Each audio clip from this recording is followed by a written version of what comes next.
My name is MissEyitayo and you're welcome to another exciting episode of Fading Thoughts. With me today are Chuku. Bushra. Anyways, on this episode, we're going to be talking about a very controversial topic. Well, at least in my own opinion. In my opinion, it is quite controversial. Okay. So we're going to be looking at the reason why spouses hide properties from each other, especially in properties that they acquired while they were single. When they eventually got married, some would expect that in marriage you should share your property, you should become one, exactly, declare everything to each other. But then we have had scenarios where those men or women use the knowledge of these properties against you. Yes, and so for that reason, I have seen numerous cases whereby spouses just keep it hush hush. I would like to give you a case study.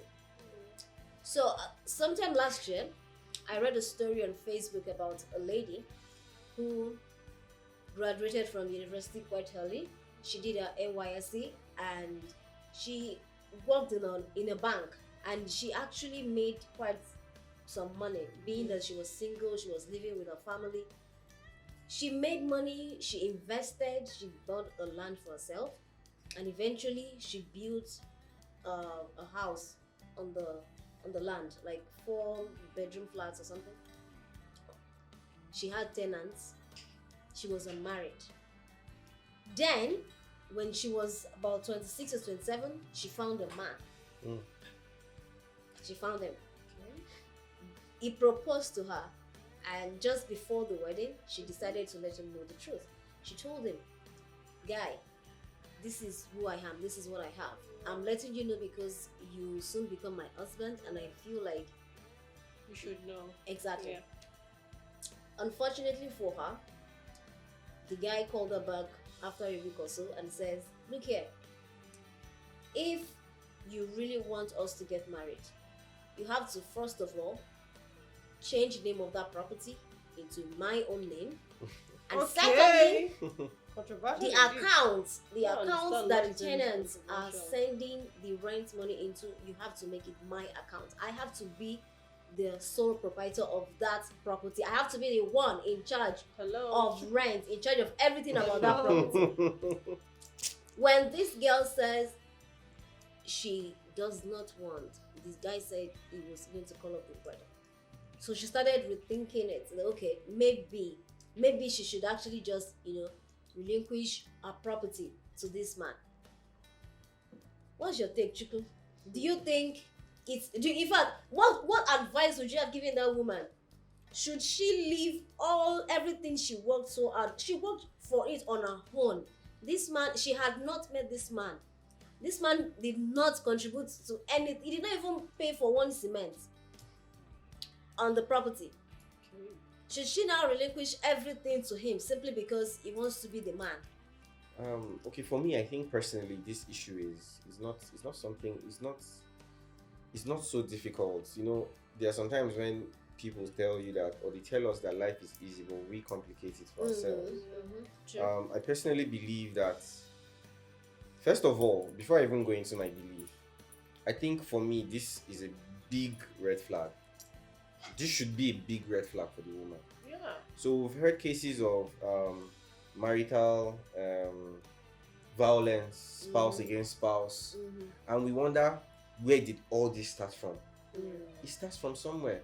Before you guys married, he got angry at one point, she got angry at one point, and she broke the TV out of anger. And at one point, he or she threw a glass cup at you. At one point, he or she raised his or her hands to hit you. And you keep ignoring all these signs, and then you still decide to marry that person. And now we have a man who you have not yet married, and he's giving you all these demands. You have to change the name. That means, already for me, it tells me that this woman will go into that marriage and probably quit her job, lose herself. Yes. And because at this rate, there will be nothing that will be enough to satisfy this person. So already is a red flag and it tells me the kind of marriage that you're going to have in the future. I may be wrong, but if I were to be the girl, okay, let's leave that one. Then what do I think she should do? I personally believe that someone once said, when you want something and you want it bad enough, you should accept the possibility of not getting that thing. Okay. You should be able to live without it. When you want something really bad, you should be able to live without it, accept the possibility that you might not get it. Because if you don't do that, if you go after all you have, there are two things that will probably happen. One, you become an addict. You won't be able to live without it. Or two, you become slave to it. So she should realize that. Then I think the question she needs to ask herself is, what is really important to me? Now, it's not like I'm asking her to choose between her property and her marriage. But one, I think I would advise her to dialogue with this man, try and reason with him. I personally believe that even because you're married doesn't mean you can't have individual hustles. Exactly. You know, and we should be open about it. What's up, babe? This is my land. This is what I have. You too. This is what you have. You know, on the days when I might not have, I can be able to be like, babe, what's up? Borrow me from this. Okay, you have this. Borrow me or help me out. You know, but it doesn't mean that you should convert everything to my name as what now. I like what you said that I like what you said about us having our individual properties in marriage. Yes, it is true that that's how it should be. But we have scenarios, especially in today, in this, for some reason, this our generation, there's a lot of issues, there's a lot of problems, there's a lot of wrong thinking. It's ridiculous. Desperation and selfishness. Exactly. In my opinion, I feel as if the man is already telling you that he has no intention whatsoever in making his own money to build his own property. As far as I'm concerned, that's what that attitude is telling me. But it could be that this man is just a domineering son of a bitch. I'm sorry if you have children listening at home, please pardon my language. And he just wants to control you, your life, and everything about you, which is not healthy. You're not God. Even God doesn't control we humans like that. So why would you want to do that to another person? So yes, it might be that he might have money, even more than you. Probability. There's a possibility that he'll have money, but the money might not be the issue. And there's a possibility also that he might be broke. But I don't see what will give him. I mean, man, I don't see what will give my fellow man that sort of confidence to tell a woman that, see, I need you to change the account to my account. I need you. What are you offering? What are you bringing to the table? Exactly. You should ask that. I'm sorry, I cut you short. I'm listening. No, it's okay. See, Bushra, I would like to know what you also think about this particular case study, because I would like to move into another case study, obviously from another perspective. But tell me, what do you think about this issue? This man insisting, because it wasn't even a request. It was a condition. He gave the lady a condition that either she did this to get the marriage or they called it off.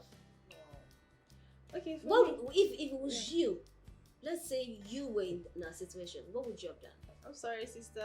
That's not gonna ever happen to me, guys. Yeah. It won't even happen because the guy knows the kind of person is coming to me.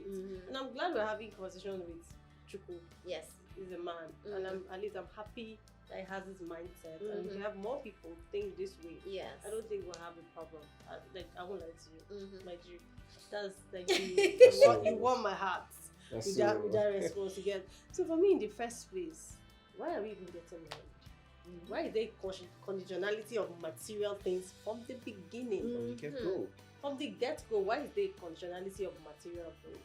So were you, I don't know, if she didn't declare to you, wouldn't you live your life? Exactly. Yeah, wouldn't you continue? So the thing is, I understand, like you said, it's a patriarchal kind of system.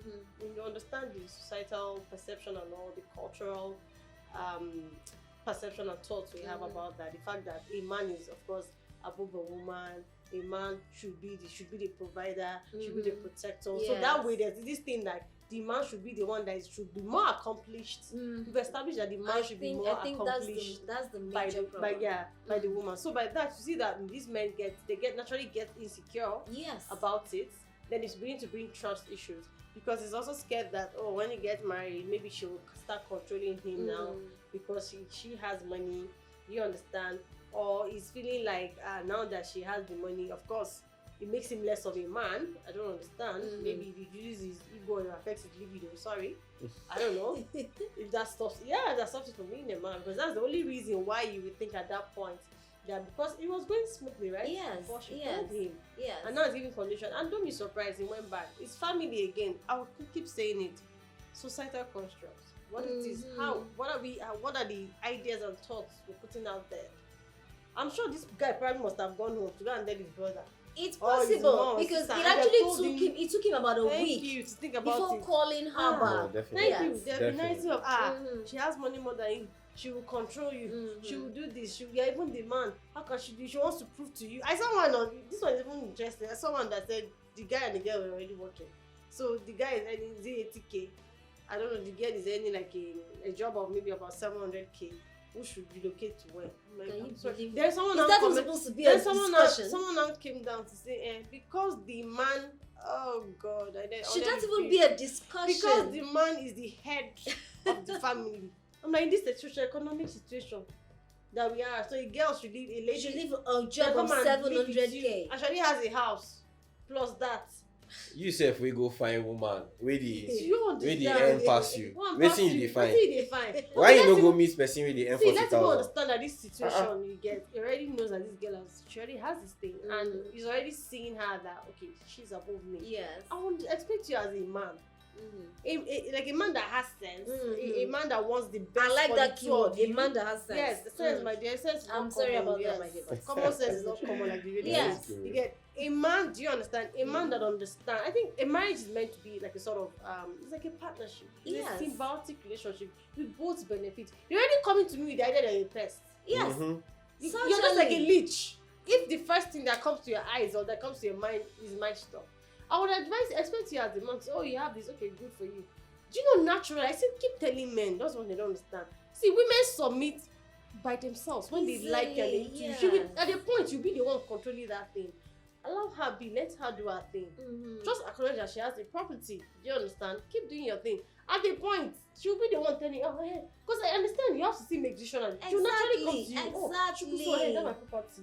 Do you know I want to do this? It should you might even end up being the one managing it for her. You should be in a position to advise her about it, to give her good you might not even be able to manage it. So it might not be probably with time you came into her life, be able to help her manage those property well, and that property is good. But because from the get-go, you already had, I don't know, it was already defensive about it. It was already feeling insecurity for me, I think is a major thing. Yeah. And from the beginning, when you start having that trust issue, it's a problem.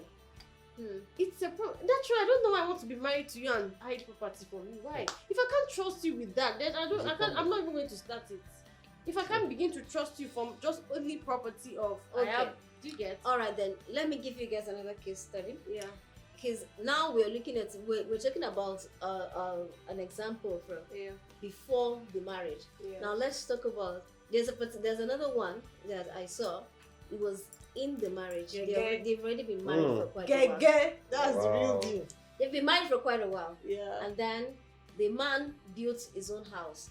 They moved into it. Okay. And immediately after building the house, he said, oh my gosh, God, I cannot wait to build a house for my parents.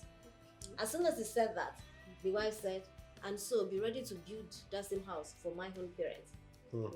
For some reason, this guy took this comment, he took it to heart, and he went ahead to purchase a land and started building a house for his parents without letting his wife know about it.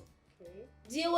Now see, the reason why I decided to use this case study is because it's not just the norm. It's not just about someone trying to take another person's property or something. It's just because a husband decided to keep some. It's not. He obviously did not start like that. For him to have said it to his wife initially, that I cannot wait to build a house for my parents. Obviously, he has been communicating with his wife Yeah. But for this one response, he decided to go ahead and build a house for his parents without the knowledge of his wife. Tell me, let me start with you. What do you think about that? Oh, it's a bit dicey. Exactly, it is. Because they're different. I'm looking at it in different ways. This is marriage already. Yes, they are in need They're already together. Yes. Good, they know themselves already. So he probably knows the kind of reaction So she would have thank you. given. So probably for me, I want to believe there are different scenarios to this. Yeah, obviously. Maybe he knows his wife is a very troublesome person. Like the moment she knows, all hell will let loose and she bring fire upon him. And he decide, let me just do this thing discreetly. Maybe when it's done, or he just does it and she never knows about it. Or she can make a case and make life miserable. But at the end of the day, so he wants peace too. Because you said something earlier. See, so far there's no peace of mind. Nobody wants pressure on one. They can't be going to work, handling children, then you come to your home is meant to be your safe haven. Let it be where you find peace. I'm not deal with office wala, road wala. I'm thinking that I come to my house again and it's all. Do you understand? So I want to believe probably you get in this context, maybe the man knows that if he does that, she might give him problem. So does it make it right? That is where I'm actually thinking. So on a scale of maybe weighing it by my sense of own judgment, I can't really place it as being right or wrong. Yes. I don't know where to place it there because I can't. I'm not being sentimental about maybe gender or not. Yes. I need to understand where that man is coming from because for you to just take one statement of your wife to heart and try to hide something, there's a story behind it. That's what so for me, I won't weigh it as good or bad or right or wrong in this context. I don't know where to place it. Tricks. Let me know what you think about this. That man don't marry wahala. I don't know if I want to talk. Wahala that man don't even go marry. Guy. But on a more serious note, I think I don't know. Yeah, so for me too, it's difficult. Thank you. It's difficult to really judge. You said something, Joshua, earlier on that trust is key. Yes, it is. In any relationship. But then what if he actually began the marriage trusting her? Yeah, so that's what I'm saying. So in this scenario, working with the information I have, because I don't know who they are, I can't go and get more information, but working with the information I have, I know that trust is key. So on second part, I think the man himself too needs to try to do more. Since he has already married this woman, he needs to try to do more to improve the communication amongst themselves, because it shows me, your story tells me that there's something fundamentally wrong in that marriage. There is no, because I can hear the woman saying that if you build for your parents, you must build for me. So that means she doesn't have the wherewithal to build for her own parents. And now you're demanding on top of another person's money. Yes, it's your husband, but really, if it's your own money, you can go and build for your parents. But if you don't have, I think sometimes it's not even about what we say, but how we say it. Yes. You know. So, but then the man himself too, now going to build behind the woman's back, I feel like it's a recipe for disaster. Why? Because it may lead to a chain reaction whereby he starts hiding things, and if God forbid tomorrow something happened, we'll now hear stories of how the brothers or the in-laws came to take the man's property when she was not around. Why? Because the woman did not even know. Yes, you know, and he might have, even at this rate, he might start putting things next of kin as his siblings or something. That's true. As a matter of fact, I think his brother is the one that is actually managing that property, that the is building. Yes, so, on his behalf. Yes. So, and I Just had this to hide it, conversation with someone the other day. You know, if a man dies, and you know the issue of the family, the man's family coming to take over his wealth, over his wife and children. You know, this is where it starts from. So I think the man needs to try and fix that. I don't know how he'll do it. Probably they should go see a psychologist or something, or a psychiatrist. You know, but therapy, they should go for therapy and work on their marriage. It's very key, because their kids will end up being the ones really to suffer. I think that communication is just key, really. Like, don't even bring a situation that you have an issue of mistrust or distrust. The moment that issue of lack of trust comes in, it, like Chuku said, it just ruins the whole thing. It's a disaster. Like you see disaster looming, you're calling for trouble. So basically, what we have gotten from this episode is just, if you cannot trust your spouse with what you own, then there's no point of even being in the marriage in the first place, right? I think we all agree to that. You should be able to trust your spouse with everything that you own. But if you can't, then walk away. Really, you don't need to be there. Anyways, it's the end of another exciting episode. Thank you so much for remaining with us. Thank you so much for being here. And I need to thank you guys specially because I have invited you often and you've always indulged me. Please, I will keep on calling you, especially for that topic about, Oh, no. Well, always here for you. Okay, all right then. Okay, guys, thank you very much for staying with us. My name is MissEyitayo once again. Catch ya. Bye. Peace out.